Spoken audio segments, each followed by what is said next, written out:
Hello మిత్రులారా, August మాసమునకు మీకు సాదర స్వాగతం.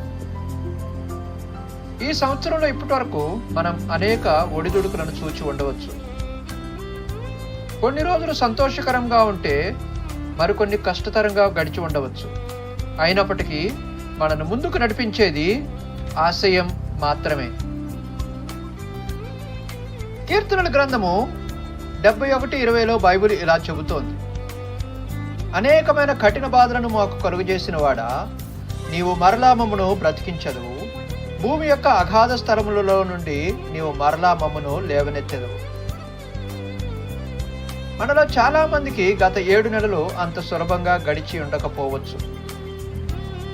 కొందరు తమ ఉద్యోగంలో ఎదురు దెబ్బలు, కుటుంబంలో సమస్యలు, అనారోగ్యం లేదా ఎన్నో ఊహించని నిరాశలను ఎదుర్కొని ఉండవచ్చు. ఈ కొత్త మాసం మీకు తిరిగి బలంగా నిలబడే అవకాశం ఇస్తుంది. దేవుడు ఇలా అంటున్నారు: మీ గతాన్ని విడిచిపెట్టండి, మీకోసం నేను కొత్త విషయాలను సిద్ధం చేశాను. అయితే కొన్నిసార్లు మనం ఇలా ఆలోచించవచ్చు: నా జీవితం దేవుని నియంత్రణలో ఉంటే ఈ బాధలన్నీ ఆయన నాకు ఎందుకు కలిగించారు?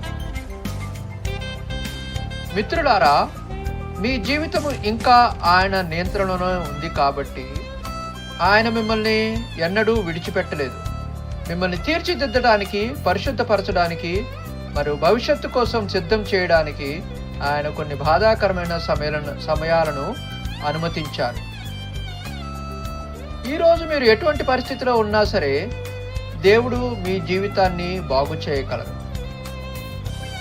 ఆయన మీ బాధను ఒక ఉన్నతమైన ఉద్దేశంగా మార్చగలరు మరియు మీ గతం కంటే మీ భవిష్యత్తును మరింత అందంగా తీర్చిదిద్దగలరు. కాబట్టి దేవుడు మీకోసం ఉంచిన అందమైన భవిష్యత్తు యొక్క విశ్వాసమును కోల్పోకండి. మీరు మార్పుని చూస్తారు. ఈ ఆగస్టు మాసము మీకు ఆశీర్వాదకరముగా ఉండును గాక. విశ్వాసమును కోల్పోకండి. దేవుడు మీ జీవితాన్ని పునరుద్ధరిస్తాడు.